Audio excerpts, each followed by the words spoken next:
గ్రంథము మొదటి అధ్యాయము మొదటి వచనం. యెహోవాకు అమితయి కుమారుడైన యోనాకు ప్రత్యక్షమై ఇలాగు సెలవిచ్చెను, నినివే పట్టణస్థులు దోషము నా దృష్టికి ఘోరమైన గనుక. చూడండి, నినివే ప్రజలు దోషములు ఎలా కనపడుతున్నాయంటే ఆయన దృష్టికి ఘోరమైనవిగా కనపడుతున్నాయంట. హల్లెలూయా. ఎలా కనపడుతున్నాయి ఈ దృష్టికి? వీళ్ళు ఘోరమైన వాళ్ళుగా. అంటే వాళ్ళంత నరహంతకులు ప్రపంచంలో ఎవరు లేరు. అవునా? వీళ్ళు వచ్చి మన మీద ఏం చేస్తారంట? నేరస్థాపన చేస్తారంట. నా దృష్టికి ఘోరమైనది గనక నీవు లేచి నినివే మహాపట్నమునకు పోయి దానికి దుర్గతి కలిగినని ప్రకటింపుము. హల్లెలూయా. దానికి ఏం కలుగుతాదంట? దుర్గతి కలుగుతాదని ప్రకటించమని ఎవరిని పంపుతున్నాడు? యోనాను పంపుతున్నాడు. అయితే యోనాకు తెలుసు ఆ ప్రజలు ఎలాంటి వాళ్ళు. కాబట్టి యోనా అక్కడికి వెళ్ళకోకుండా తర్షీదుకు పారిపోవడం చూశాడు. మళ్ళీ దేవుడు మళ్ళీ అతను ఆ పట్టణానికే తీసుకొస్తాడు. అంటే మనం అంత దూరం వెళ్తే మనకు టైం సరిపోదు కాబట్టి నేను కొంచెం షార్ట్ కట్లో చెప్తున్నాను. మళ్ళీ వెనక్కి తీసుకొచ్చేసిన తర్వాత వాళ్ళని అక్కడికి ప్రకటించమన్నాడు అనమాట. నినివే పట్టణము ఒక మనిషి 3 దినాల ప్రయాణము. అంటే ఇప్పుడు హైదరాబాద్ ఆ చివరి నుంచి ఈ చివరికి ఉన్నది అనుకోండి. ఎన్ని కిలోమీటర్లు ఉంది ఆ చివరి నుంచి చివరికి? 72 కిలోమీటర్లు ఈ చివరి నుంచి ఆ చివరికి. అవునా? ఈ పట్టణము 3 దినాలు ప్రయాణం చేసే అంత పెద్ద పట్టణం అంట. అందుకనే అంటాడు దేవుని దృష్టికి ఇది గొప్పగా కనపడే పట్టణం అంట. హల్లెలూయా. అంటే అంత పెద్ద పట్టణం అనమాట. అంటే ఒక మనిషి అప్పట్లో 70 కిలోమీటర్లు నడిచేవారు. ఒక మనిషి ఒక రోజుకి 70 కిలోమీటర్లు నడిచేవారు. హల్లెలూయా. ఆ పట్టణంలో ఉన్న వాళ్ళందరూ కూడా ఎలాగున్నారు? మరీ క్రూరంగా ఉన్నారు, మరీ మూర్ఖులు అనమాట. ఎవరైనా కొత్త వ్యక్తి కనపడితే అతన్ని ఏ విధంగా చంపేవారంటే వాళ్ళు మనిషిని ఇలాగా రివర్స్ లో నిలబెట్టేసి కింద నుంచేమో తల నుంచేమో ఆ బరిసి పెట్టి పైనుంచి శరీరాన్ని తీసేసేవారంట. అంత ఘోరంగా చంపేవారు అనమాట. అంత ఘోరమైన ప్రజలు వాళ్ళు. అవునా? ఇంకా చూద్దాం, నహోముకు వద్దాం. నహోము గ్రంథము 3వ అధ్యాయము మొదటి వచనం చదవమ్మా. నహోము 3 మొదటి వచనం. ఏం పట్టణం అంటే ఇది? నరహత్య చేసిన ఈ పట్టణం. అంటే పట్టణం చేస్తుందా? పట్టణంలో జనం చేస్తారా? ఈ ప్రజలు ఏం చేసేవారు? నరహత్యలు చేసేవారు అంటే వాళ్ళు. ఇంకా చూద్దాం, చదువమ్మా. నరహత్య చేసిన పట్టణమా, నీకు శ్రమ. అంటే దేవుడు అలనాటి నుంచి కూడా వాళ్ళకి శ్రమ అని ప్రోత్సహించుకుంటూనే వస్తున్నాడు. నహోము గ్రంథము మొదటి 2 వచనాలు చదవమ్మా. నహోము గ్రంథము మొదటి అధ్యాయము మొదటి 2 వచనాలు. ఎలీషుకును వాడగు నోహోమునకు కలిగిన దర్శనము వివరించు గ్రంథము. యెహోవా రోషము గలవాడై ప్రతీకారము చేయువాడు యెహోవా ప్రతీకారము చేయును. ఆయన మహోగ్రత గలవాడు. ఆయన ఎటువంటి వాడంట? మహోగ్రత గలవాడు. యెహోవా తన శత్రువులకు ప్రతీకారము చేయును. తన శత్రువులకు ఏం చేస్తాడంట? ప్రతీకారము చేయును. తనకు విరోధులైన వారి మీద కోపగించుకొనును. హల్లెలూయా. అంటే ఏంటి? తప్పు చేసిన వాళ్ళని ఏం చేస్తాడంటే క్షమిస్తాడా, శిక్షిస్తాడా? శిక్షిస్తాడు. అవునా? మరి ఇలాంటి జనము, అటువంటి మనస్తత్వం కలిగిన జనము మన మీదకి వచ్చి మన మీద నేరస్థాపన చేయడం ఏంటి? విడ్డూరంగా లేదా? ఎంతమంది విచిత్రంగా ఉంది? యోనా గ్రంథము 3వ అధ్యాయము 1 నుంచి 10 వచనాలు చూద్దాం. నీవు లేచి నినెవె మహాపురమునకు పోయి నేను నీకు తెలియచేయు సమాచారము దానికి ప్రకటన చేయుము. కాబట్టి యోనా లేచి యెహోవా సెలవిచ్చిన ఆజ్ఞ ప్రకారము నినెవె పట్టణమునకు పోయిను. నినెవె పట్టణము దేవుని దృష్టికి గొప్పదై 3 దినముల ప్రయాణమంత ఎలాగంట? దేవుని దృష్టికి ఎలా ఉంది? పట్టణము గొప్పదైంది. ఎందుకు? 3 దినాలు నడిచేంతగా అంత దూరం, అంటే అంత పొడవైంది. అవునా? దాదాపు మన హైదరాబాద్ మీద 2 ఇంతలు 3 ఇంతలు ఉంటది అనమాట. అవునా? ఇంత పెద్ద సిటీలో ఏం జరుగుతుంది అక్కడ? చదువమ్మ. నినెవె పట్టణము దేవుని దృష్టికి గొప్పదై 3 దినముల ప్రయాణమంత పరిమాణం గల పట్టణము. యోనా పట్టణంలో 1 దిన ప్రయాణమంత దూరము. ఎంత దూరం వెళ్ళాడు మనోడు? 1 దినం అంటే ఏంటి? 70 కిలోమీటర్ల దూరం వెళ్ళాడు. సంచరించుచు ఇంకా 40 దినములకు నినెవె పట్టణం నాశనమగునని. హల్లెలూయా. చూడండి ఇక్కడ ఈ ప్రవర్తల్లి వాళ్ళకి ఏం చెప్తున్నాడో, వాళ్ళు ఎటువంటి వాళ్ళు? మూర్ఖులు, క్రూరులు, అటువంటి మనుషుల మధ్యకు వెళ్ళి ఈయన ఏమని ప్రకటిస్తున్నాడు? ఇంకొక 40 దినముల్లో మొత్తానికి అంతా యుగాంతం అయిపోతాం, మొత్తం అంతా కూడా సరిపోతారని చెబుతున్నాడు. హల్లెలూయా. అవునా? ఇది దేవుడు ప్రకటించమన్న మాట. అంటే పాపం చేసిన ప్రతి ఒక్కరిని కూడా చంపేయమని ఆ దేవుడే అతనికి అలా ప్రకటించమని పంపించాడు. అవునా? అక్కడ పంపించినప్పుడు మరి అక్కడికి వెళ్ళి అతను ప్రకటించడం మొదలు పెట్టిన తర్వాత వాళ్ళలో ఏం జరిగిందో చూద్దాం. చదువమ్మా. నినెవె పట్టణపు వారు దేవుని యందు విశ్వాసం ఉంచి ఏం చేశారంటే వీళ్ళు? దేవుని యందు విశ్వాసం అప్పటిదాకా ఏం చేశారు? కనపడ్డట్టు చంపేశారు. అవునా? చివరికి ఇంకొక 40 రోజుల్లో ఆ పట్టణం అంతా నాశనం అయిపోద్ది అనే టైంకి వీళ్ళలో ఏమొచ్చింది? మారు మనసు వచ్చింది, మార్పు వచ్చింది. ఎవరి మీద? విశ్వాసం వచ్చింది. దేవుని మీద ఏమొచ్చింది? వీళ్ళకి విశ్వాసం వచ్చిందంట. హల్లెలూయా. ఏమని విశ్వాసం వచ్చిందండి వీళ్ళకి?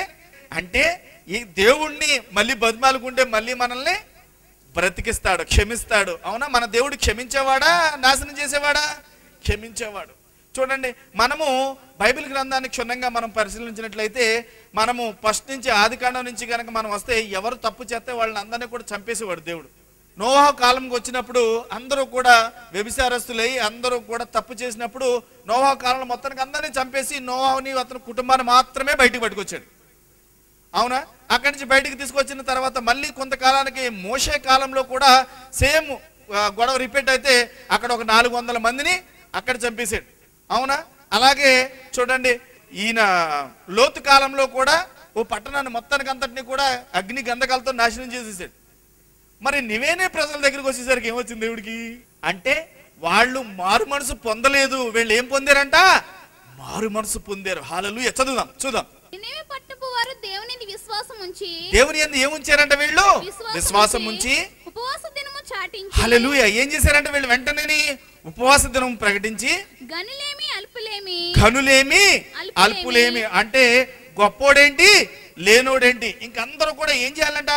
ఉపవాసం ఉండాల. ఉపవాసం ఉండి దేవుని తట్టు తిరగాలి. మొత్తం అందరూ కూడా ఎవరి తట్టు తిరగాలి? ఇప్పుడు అందరూ దేవుని తట్టు తిరగాలి. ఎస్, మనందరం కూడా పాపలం చేసి మనమందరం కూడా అపశుద్ధతలకు వెళ్ళిపోయాం కాబట్టి ఇప్పుడు మళ్ళీ దేవుని మన్నన పొందాలి అని అందరూ కూడా ఉపవాసం చేయడం మొదలు పెట్టారంట. చదువమ్మా. అందరూ గోనుబట్ట కట్టుకుని ఆ సంగతి నినెవె రాజునకు వినబడినప్పుడు అతడు తన సింహాసనం మీద నుండి దిగి తన రాజ్య వస్త్రములు తీసివేసి. హల్లెలూయా. చూడండి, ఈ ప్రకటన ఎవరికి వినపడిందంట? రాజుకి వినపడిందంట. రాజు ఏం చేశాడు? వెంటనే ఆ రాజు సింహాసనం దిగిపోయి అతను కూడా గోను బట్ట కట్టుకున్నాడంట. మనమైతే ఏం చేస్తాం? ముందు ప్రకటించిన వ్యక్తి ఎక్కడ ఉన్నాడో ముందు తీసుకురండి, అతను ఏం చేద్దాం? ముందు అతను చంపేద్దామంటారు. అవునా, వాళ్ళ మెంటాలిటీ ఎటువంటిది, వాళ్ళ మెంటాలిటీ అటువంటిది కనుక నిజంగానే అతను చంపేయడానికే ప్రయత్నిస్తారు తప్ప అతను చెప్పే దాంట్లో నిజముందో అబద్ధం ఉందో అస్సలే పట్టించుకోని కాలం మంది. కానీ వీళ్ళు ఏం చేశారు, ఇమీడియట్లీ ఆ రాజు కూడా కిందకు దిగిపోయాడంట. ఏంటి, ఆ సింహాసనం దిగిపోయి మనమందరం కూడా ఉపవాసం చేద్దాం, ఉపవాసం చేసి ఎవరి మన్నన పొందుదాము, దేవుని మన్నన పొందుదామని చెప్పి వచ్చారంట. చదవమ్మా. గోనెబట్ట కట్టుకుని బూడిదలో కూర్చుండెను. ఎక్కడ కూర్చున్నాడంట, బూడిదలో కూర్చుండెను. మరియు రాజైన తానును ఆయన మంత్రులను ఆజ్ఞేయగా, చూడండి, రాజని నేనే కాదు నా మంత్రులకు కూడా ఆజ్ఞేయగా, ఒకవేళ దేవుడు మనసు త్రిప్పుకొని ఏం చేసుకుంటాడంటే దేవుడు మనసు త్రిప్పుకొని, అందుకనే విలాప వాక్యాలు ఒక మాట ఉంటుంది, విలాప వాక్యాలు 5:27 చదవమ్మా. యెహోవా నీవు మమ్మల్ని నీ తట్టు త్రిప్పినీయడలా. చూడండి ఇక్కడ ఏమంటున్నాడు, యెహోవా నీవు మమ్మును నీ తట్టు తిప్పిన ఎడలా మేము తిరిగిదము. ఏం చేస్తారంట, తిరిగిదము అంటే ఇప్పుడు వాళ్ళని దేవుడు ఆయన తట్టు తిరగాలంటే బెదిరించో బామాలో ఏం చేస్తున్నాడంట, ఆయన తట్టు తిప్పుకోవాలంట. ఇప్పుడు చూడండి వీళ్ళకి ఎప్పుడైతే ప్రకటన వచ్చిందో ఎవరి తట్టు తిరిగారు, వీళ్ళు దేవుని తట్టు తిరిగారు. చదవమ్మా. మా పూర్వస్థితి మరలా మాకు కలగజేయుము. హల్లెలూయా, మరలా మాకు కలగజేయుము. ఎవరి తట్టు తిరగాలి ఇప్పుడు వీళ్ళు, దేవుని తట్టు. ఇది దేవుని తట్టు తిరగడానికి కూడా నీకు నువ్వుగా తిరగలేవు, ఆయన ఆ కార్యాన్ని కలగజేస్తే తప్ప మనం ఆయన తట్టు తిరగలేమంట. హల్లెలూయా. చూడండి వీళ్ళకి దేవుడు ఆ ప్రకటన ఎప్పుడైతే ప్రకటించాడో అప్పుడు వీళ్ళు ఎవరి తట్టు తిరిగారు, దేవుని తట్టు తిరిగారు. హల్లెలూయా. ఇంకా చూద్దాం, ఇక్కడికి వచ్చాయి, యోనాకు వచ్చాయి. ఒకవేళ దేవుడు మనసు త్రిప్పుకొని హల్లెలూయా ఏం చేస్తాడంట, పశ్చాత్తాపుడై మనము లయము కాకుండా హల్లెలూయా ఏం చేస్తాడంట, ఆ కోపాగ్నిని చల్లార్చును గాక. మనుషులు ఏదియో పుచ్చుకొనకూడదు, మనుషులు ఏం చేయకూడదంట, ఏమి పుచ్చుకోకూడదంట. పశువులే గాని వ్యక్తులే గాని గొర్రెలే గాని మేత మేయకూడదు, ఏమండి మనుషులంటే కొంచెం తినుకోకుండా ఉపవాసం ఉంటారు, ఓకే. వీళ్ళు ఏంటంట, బర్రెలు గాని ఎడ్లు గాని ఇవి కూడా ఏం చేయకూడదంట, మేత మేయకూడదంట, కనీసం నీళ్లు కూడా తాగకూడదంట. ఏమండి ఎంత గట్టిగా ఎవరైనా ఉపవాసం చేస్తారా, ఎవరైనా చేస్తారా? వీళ్ళలో ఏమొచ్చేసింది, ఒక పట్టుదల వచ్చింది. ఏమైనా సరే దేవుణ్ణి మన్నలను మనము పొందాలి. మీ పక్కలతో చెప్పండి, పట్టుదల వచ్చింది అని. ఎవరిలో వచ్చింది ఇప్పుడు ఈ పట్టుదల? దేవుని మన్నలను పొందుదామని వచ్చిందా, పక్కోళ్ళ మీద వచ్చిందా? మనకు పట్టుదల వస్తుంది, ఎలా ఉంటుంది? నేను మొన్న బజార్లో వెళ్తున్నాను, నన్ను చూసి తిప్పుడు వెళ్ళిపోయింది, నేను ఎందుకు మాట్లాడాలి, నేను అసలు మాట్లాడను, నా పౌరుషం లేదా, నాకు శివునెత్తులు లేదా? అవునా, ఎక్కడుంది మన పౌరుషం, ఎటుంది? లోకం మీద ఉంది. మీ పక్కలతో చెప్పు, పౌరుషం లోకం మీద కాదు దేవుడి మీద ఉండాలని చెప్పండి. నేను మీకు ఒక చిన్న స్టోరీ చెప్తానే. ఈ స్టోరీ ఏంటంటే, ఒక మొగుడు పిల్లలు ఇద్దరు ఉన్నారంట. వాళ్ళిద్దరూ కొత్తగా పెళ్ళి అయిందంట. కొత్తగా పెళ్ళి అయితే చక్కగా సంసారం చేసుకుంటున్నారు. సంసారం చేసుకుంటూ ఒకరోజు నువ్వు వెళ్ళి కట్టెలు కొట్టుకురామని చెప్పేసి భర్త చెప్పిందంట. ఆయన వెళ్ళి కొన్ని కట్టెలు తీసుకుని వచ్చాడంట. ఈవిడ కొంచెం పిండి ఉంటే ఆ రొట్టెలు చేసిందంట. 5 రొట్టెలు అయినాయంట. ఏనేని అమ్మ? 5 రొట్టెలు అయినాయంట. ఈ 5 రొట్టెలు పట్టుకునేమో ఈవిడికి కాల్చింది, ఆయన కట్టెలు పట్టుకొచ్చాడు, చక్కగా కాల్చింది. 5 రొట్టెలు పెట్టుకున్నారు. పెట్టుకున్న తర్వాత ఈ 5 రొట్టెలు పెట్టుకుని ఇద్దరు చక్కగా భోజనానికి కూర్చున్నారు. కూర్చున్న తర్వాత, నేను కట్టెలు కట్టుకుని పట్టుకొచ్చాను కాబట్టి నేను మొగుడిని కదా, నాకు 3, నీకెన్ని? నీకు 2 అందంట. నాకు 2 నీకు 3 అంటావు. నేను కష్టపడి పిండి పిసికి పిసికి పిసికి పిసికి నేను రొట్టె చేసి పెట్టాను కాబట్టి నాకు 3 నీకు 2 అందంట. చూసారా ఎంత గౌరవం? 3, 2 అనేసరికి ఇంకా వీళ్ళిద్దరికి పౌరుషాలు వచ్చేసినాయి. ఒకళ్ళకంటే ఒకళ్ళకి ఏంటి, నాది నేనంటే నేను వీళ్ళిద్దరికి ఒక పట్టుదల వచ్చేసింది అనమాట. పట్టుదల వచ్చేసి వీళ్ళిద్దరు ఒక మాట అనుకున్నారంట, సరే ఎవరికి ఇద్దరమ్మ పడుకుందాం, ఎవరికి ఆకలి ముందు లేస్తారో వాళ్ళకి 2, వెనకాల లేచిన వాళ్ళకి 3 అని ఒక పందెం పెట్టుకున్నారంట. పెట్టుకుని ఇంకా పట్టుదలతోటి ఇద్దరు కూడా ఆ మంచం మీద ఒకళ్ళు ఈ మంచం మీద ఒకళ్ళు పడుకున్నారు. ఇలా పడుకునేసరికి కొంత టైం అయిపోయింది. వీళ్ళు లెగుత్తలేదు, ఓ పక్క ఆకలేస్తుంది. అవునా, అందరూ అనుకుంటారు పోలే వాళ్ళు లెగితే నాకు 2 వచ్చినా చాలు, పోలు లెగిసిపోదామని అనుకుంటున్నారు. అయినా కూడా ఏంటి మనకి పట్టుదల. అజ్జి బాబోయ్, ఏం పోయినా ఊరుకుంటాం కానీ పట్టుదలను మాత్రం వదులుకోమా. ఆకలున్నా సరే పర్వాలేదు. చూడండి మనోళ్ళు మొగుడు పిల్లలు కోపం వచ్చినాయి అనుకోండి, 3 రోజులు తింటాం మానేస్తారు. ఏంటది? పట్టుదల. నాకు పట్టుదల, అబ్బే పట్టుదల వస్తే నేను మనిషిని కాదండి కదా, పట్టుదల వస్తే నేను మనిషిని కాదు, నేను ఏమైనా ప్రాణం పోయినా కానీ నేను పట్టుదల మాత్రం వదులుకోను. అవునా? ఇలాంటి క్యాండిడేట్లు. అవునా? చూడండి వీళ్ళిద్దరూ ఏం చేస్తున్నారు, అలాగా పొద్దంతా అయిపోయిందంట, రాత్రి అయిపోయింది, ఇద్దరు లేగట్లేదు. ఓ పక్కన కడుపులోనేమో ఎలకలు పరిగెడుతున్నాయి, అయినా కూడా లేవట్లేదు. తెల్లారింది, తెల్లారేసరికి కూడా వీళ్ళు లేవట్లేదు. లేకపోయేసరికి పక్కింటి వాళ్ళు వచ్చారంట. పక్కింటి వాళ్ళు చూసేసరికి వీళ్ళిద్దరు ఇదేంటిది ఇలా పడుకున్నారని చెప్పేసి ఇద్దరు వెళ్ళి ఒక 4-5 వచ్చి చూసారంట. చూస్తే వాళ్ళు లేపినా కానీ వాళ్ళు ఏం చేస్తున్నారు, లెగుతులే. లెగిసిపోతే మళ్ళీ ఏం పోతాయి, పట్టుదల పోద్ది కదా, రొట్టెలు పోతే పోనే, ముందు పట్టుదల పోద్ది అని వాళ్ళిద్దరు అలాగే పడుకున్నారంట. చూసారంట, లేపారంట, ఎవరు లేగట్లేదంట. ఇంక చచ్చిపోయారేమో వీళ్ళు ఇంక చచ్చిపోయారేమో, తీసుకెళ్ళిపోదామని చెప్పేసి వీళ్ళిద్దరూ కలిసి ఒక మంచం మీద వేసి, వాళ్ళిద్దరినే ఒక మంచం మీద వేసి 5 వచ్చారంట వాళ్ళు. అలా 5 కలిసి 4 పక్కల పట్టుకుని, ఒక ఆయన ఏమో నుప్పు పట్టుకుని బయలుదేరారంట. ఎక్కడికి? శ్మశానానికి. శ్మశానానికి బయలుదేరారు. చక్కగా శ్మశానాన్ని తీసుకొచ్చారు, కట్టెలు పేర్చేశారు. ఇద్దరిని కూడా చెరువు కట్టె మీద పెట్టేసి ఇద్దరిని కూడా మనోళ్ళు అంత కార్యక్రమాలు చేస్తారు కదా, ఇవన్నీ చేత మొదలు పెట్టారంట. మొదలు పెట్టిన తర్వాత జాగ్రత్తగా పడుకోబెట్టి ముందు హిందూ సాంప్రదాయ ప్రకారం మొగుడిని కాలుతారంట. సో ఫస్ట్ భర్తకు పెట్టారంట పట్టుకొచ్చి, ఏంటి నిప్పు. ఈయన ఏం చేశాడు, బాబోయ్ అని లెగిసాడంట. లెగిసేసరికి అమ్మ పడుకున్నది కదా, ఈడేమంటది, నాకు 3 నీకు 2, నాకు 3 నీకు 2, నాకు 3 నీకు 2 అంటుందంట. అక్కడ తీసుకెళ్ళిన జనం ఎంతమంది, 5. ఏంటి ఇలా దెయ్యాలైపోయి ఇప్పుడు ఎవరిని కోరుకుంటారండి, నీకేమో 3 ఇతనికేమో 2. అంటే ఏంటి, వాళ్ళని దెయ్యాలు తినేయడానికి ఏళ్ళు స్టార్ట్ చేశారంటే ఏళ్ళు ఎక్కడికి ఏళ్ళు పరిగెడత మొదలెట్టారంట. హల్లెలూయా. అవునా? ఈ పట్టుదల అంటే ఎలా ఉంటుంది, ఇంత ఘోరంగా ఉంటుంది. మీ పక్క వాళ్ళు చెప్పండి, పట్టుదల అంటే ఇంత ఘోరంగా ఉంటుంది అని. అవునా? ఇంకో క్షణం అయితే ఏమయ్యేది, అదే కనుక వాళ్ళు ఇద్దరికి పెట్టేస్తే మంట. అవునా? పట్టుదలకు పోకూడదు. అవునా? ఇటువంటి విషయాల్లో పట్టుదలలు మనకి చాలా మందికి పట్టుదల. మీకు విషయం తెలుసా, నేను దోమలగూడ ప్రాంతంలో ఉండేవాడిని. నేను అక్కడ ఉన్నప్పుడు భార్య భర్తలకి, అంటే నేను వాళ్ళ ఇంట్లో అద్దెకుండేటప్పటికి ఆల్మోస్ట్ 70 సంవత్సరాలు ఉంటాయి వాళ్ళకి. అయితే వాళ్ళు 25 సంవత్సరాల నుంచి మాట్లాడుకుంటలేదంట, 3 పిల్లలిద్దరూ. ఎన్ని సంవత్సరాల నుంచి? 25 సంవత్సరాల నుంచి. ఎందుకు మాట్లాడుకుంటలేదు? గొడవ ఏంటో తెలుసా మీకు? గొడవ ఏంటో తెలుసా? ఈయన ఆఫీస్కి వెళ్ళేటప్పుడు అమ్మగారు ఎదురు రాలేదంట. అందుకు కోపగించుకుని వీళ్ళిద్దరూ 25 సంవత్సరాల నుంచి ఒకళ్ళొకళ్ళు మాట్లాడుకోరు. ఈయనకి భోజనం పెట్టాలంటే ఒక స్లిప్ పెట్టేసి భోజనం పెట్టేసి వెళ్ళిపోద్దంట ఆవిడ. తర్వాత ఆ స్లిప్ చూసుకుని ఆయన భోజనం తింటాడు, ఏమేం కావాలో ఆయన తినేస్తాడు, వెళ్ళిపోతాడు. ఉన్న కార్యక్రమాలు ఆవిడ చూసుకోవడం. ఇలాగ అన్ని నాకు ఆచారం వేసింది. వాళ్ళ ఇంట్లో ఉన్నప్పుడు 25 సంవత్సరాల నుంచి మొగుడు పిల్లలు అయ్యండి మీరు మాట్లాడుకోకుండా మళ్ళీ వాళ్ళ 2 పిల్లలకు పెళ్లిళ్ళు చేశారు. వాళ్ళు ఎలా పెళ్లిళ్ళు చేశారు, ఎలాగా మీకు ఇది సాధ్యమైంది అంటే, దానికి దీనికి ఏముందంటే, నా పని నేను చేసుకుంటాను, ఆవిడ పని ఆవిడ చేసుకుంటుంది అని అడిగాడు ఆయన. హల్లెలూయా. ఏంటంటే ఇది, మీ పక్కలు చెప్పండి, పట్టుదల అని చెప్పండి. పట్టుదల మనకి ఎందుకండి, పట్టుదల కావాలా మనకి? ఏమండి, ఒక క్లాసులో 20 మంది విద్యార్థులు ఉంటే 20 మంది ఫస్ట్ ర్యాంక్ ఎందుకు రాదు? అందులో చదివే వాళ్ళు ఎంతమంది ఉంటారు? కేవలం 4-5 ఫస్ట్ ర్యాంక్ ఎందుకు వస్తారు?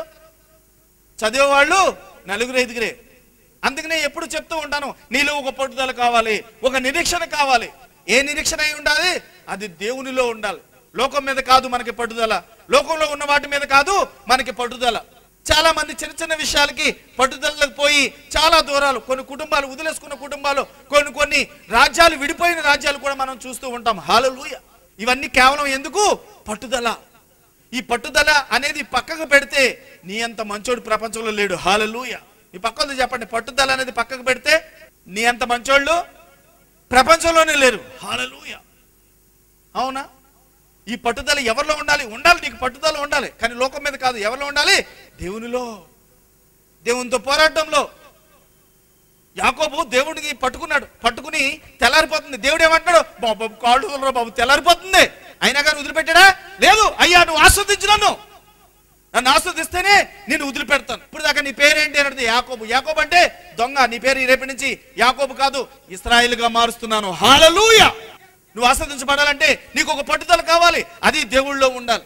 అది దేవుణ్ణి బట్టి నీకు ఈ పట్టుదల రావాలి, కానీ నీ మీదో లేకపోతే నీ పక్కింటోళ్ళ మీదో నీకు పట్టుదల ఉండడానికి వీలు లేదు. హల్లెలూయా. చదవమ్మా, ఇంకా ఏం చేశారు చూద్దాం.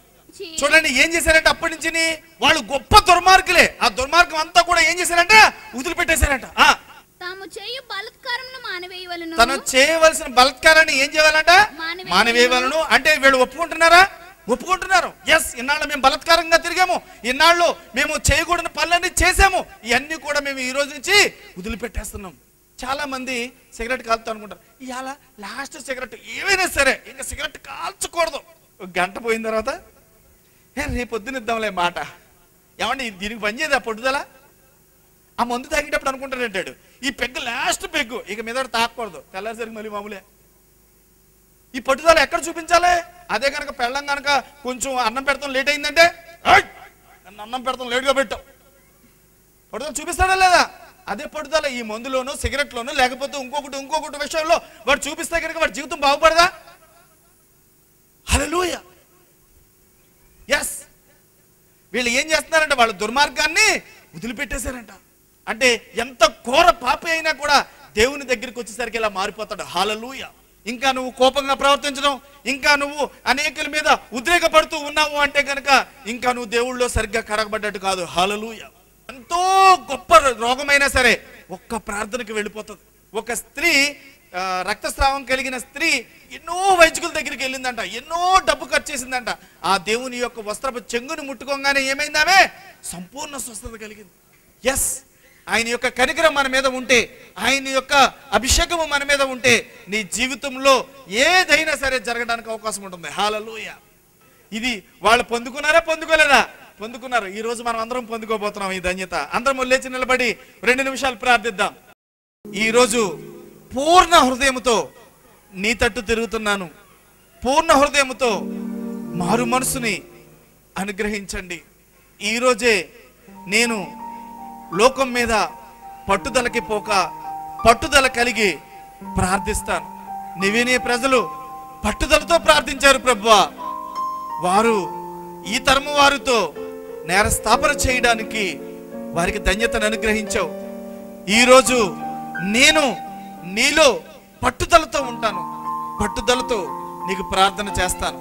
ఈరోజు అడగండి, ఈ దర్శనాన్ని అడగండి. ఈ దర్శనం నా సంఘంలోని, నా కుటుంబంలోని జరగాలి అని ప్రతి ఒక్కరూ ప్రార్థించండి. ఒక 2 నిమిషాలు ప్రతి ఒక్కరూ కూడా ఇదిగో నా కుటుంబంలో నెరవేరాలి, నా జీవితంలో నెరవేరాలి అని పట్టుదల కలిగి ఇక మీదట ఒక నిర్ణయం తీసుకోండి. ఇంకో నేను అరగంట సేపు ప్రార్థన చేస్తాను లేదా ఒక పావుగంట సేపు ప్రార్థన చేస్తానని ఒక గట్టి నిర్ణయం, ఒక బలమైన నిర్ణయించి దేవా ఈ రోజే తీసివేయి. ఇక మీదట నేను దేవుళ్ళలో పట్టుదల కలిగి ఉంటాను. ఆ తాగుడికి బానిస కాను, ఇదిగో ఆ యొక్క సిగరెట్కి నేను బానిసను కాను, ఇక మీదట చెడు సహవాసాలకి నేను బానిసను కాను, ఇదిగో నీలో పట్టుదల కలిగి ప్రార్థించేవాడిగా ఉంటాను ప్రభు అని ప్రతి ఒక్కరూ ప్రార్థించండి. ఆయన యొక్క అభయహస్తము ఇదిగో నీ ముందు ఉంది, ఆయన యొక్క దూతలు నీ ముందు ఉన్నాయి. ఇదిగో ప్రార్థించండి, ప్రార్థించండి. ఏ ఒక్కరూ ఖాళీగా ఉండొద్దు. ఇదిగో నీ హృదయం ఏ మలినంతో నిండిపోయి ఉందో వాటన్నిటిని బయటికి తీసివేయి. ఈ రోజే ఆ దేవాది దేవునికి అప్పగించు. లోకంలో ఏ పట్టుదల కలిగైతే ఉంటున్నావో ఆ పట్టుదలని ఇక్కడే వదిలిపెట్టే. ఈ రోజే ఆ దేవునిలో సంపూర్ణ శక్తిని పొందుకో. నీ శరీరంలో ఏ బలహీనతలతో అయితే బాధపడుతున్నావో ఆ బలహీనతలన్నిటిని ఈ రోజు యేసయ్యకి అప్పగించు. ఈ రోజే యేసయ్యకి అప్పగించు. ఈ బలహీనతల నుంచి నువ్వు బలం పుంజుకో, యేసు బలాన్ని పుంజుకో, యేసయ్య నామాన్ని నువ్వు శక్తి పుంజుకో. Hallelujah, hallelujah, hallelujah. Receive the power of holy spirit my father. ఇదిగో ఈ ప్రాంగణంలో ప్రభువా ఉన్న ప్రతి ఒక్కరు వారు తీసుకున్న నిర్ణయానికి గట్టి నిర్ణయంగా మార్చమనొచ్చు. అవును తండ్రి, అలనాడు యోనా ప్రకటించగా ప్రభువా నేనేమే ప్రజలు మొత్తం పూర్తిగా తండ్రి వారు మీ తట్టు హృదయాన్ని తిప్పారు ప్రభువా. అవును తండ్రి, ఇదిగో ఇంకా ఎవరైతే చెడు సావాసాలకి బానిసలైపోయి ఉన్నారో, ఇంకా ఎవరైతే తండ్రి ఇంకా చెడు అలవాట్లకు బానిసైపోయి ఉన్నారో ఇదిగో వారందరినీ మీ తట్టు తిప్పుతున్నాను తండ్రి. ఇక మీదట వారు ఆ చెడు సావాసాలకు కానీ ఆ చెడు తత్వానికి కానీ ఇక వెళ్లకుండా నీవే అగ్ని కంచెని వేయండి. ఇదిగో వారిని పూర్ణ హృదయంతో నిన్ను కొలిచి ఇదిగో నిండు మనసుతో నిన్ను ప్రార్థించే వారిగా అభిషేకిస్తున్నాను తండ్రి. Yes, touch my lord. ఏ శరీరం అయితే బలహీనంగా ఉందో ఇదిగో ఎవరికైతే అస్వస్థత ఉందో వారి కుడి హస్తాన్ని అక్కడ పెట్టుకోండి. ఆ దేవాది దేవుడు మీ యొక్క ఆ హస్తాన్ని ముడుతున్నాడు. Hallelujah, hallelujah, hallelujah. Touch my lord. Yes, ఇదిగో తండ్రి ఇప్పుడే నీ పరిశుద్ధాత్మను తండ్రి విడుదల చేస్తున్నాం ప్రభువా. ఇదిగో ఇక్కడ ఎవరైతే ఇదిగో అస్వస్థత వచ్చి ఉన్నారో తండ్రి ఇప్పుడే సంపూర్ణ స్వస్థతను వారికి అనుగ్రహించమన్నాడు. Touch my lord. Jehovah Rapha, స్వస్థపరచు దేవా. ఎస్, ఇప్పుడే యేసు నామములో సంపూర్ణ స్వస్థత కలుగమని. Touch my lord. Yes, everyone. ఇదిగో ఈ ప్రాంగణంలో ఎవరైతే అస్వస్థత గురై ఉన్నారో ఇదిగో సంపూర్ణ స్వస్థతను అనుగ్రహించండి. ఎవరైతే లేమిలో ఉన్నారో ఇదిగో ఈ దర్శనాన్ని ప్రతి ఒక్కరిని ఇదిగో ఈ దర్శనాల్లో భాగస్థులుగా చేస్తున్నాను ప్రభువా. ఇదిగో ఈ సంఘంలో భాగస్థులుగా చేస్తున్నాం ప్రభువా. ఇదిగో ఇక్కడ ఉన్న ప్రతి ఒక్కరిని తండ్రి మీరు ముట్టండి. ఇదిగో వారి కుటుంబంలో ఉన్న ప్రతి లేమిని తీసివేయండి, ప్రతి అస్వస్థతని తీసివేయండి. అయ్యా, వీరు ఏ దరిద్రంతో అయితే ఇబ్బంది పడుతూ ఉన్నారో ఆ దరిద్రాన్ని మీ యొక్క ఆశీర్వాదంగా మార్చమని అడుగుచున్నాను. అయ్యా, నిన్న నేడు ఏకరీతిగా ఉన్న నీ యొక్క ఆత్మను వీరి వీటిలో ప్రవేశపెట్టండి. వీరిలో ఉన్న ఆ లేమిని తీసివేయండి. ఇదిగో మీ యొక్క సమృద్ధిని వారికి అనుగ్రహించండి. అయ్యా, వారిలో ఉన్న చెడు క్రియలను తీసివేసి నీ యొక్క అభిషేకాన్ని వారిలో ఉంచండి.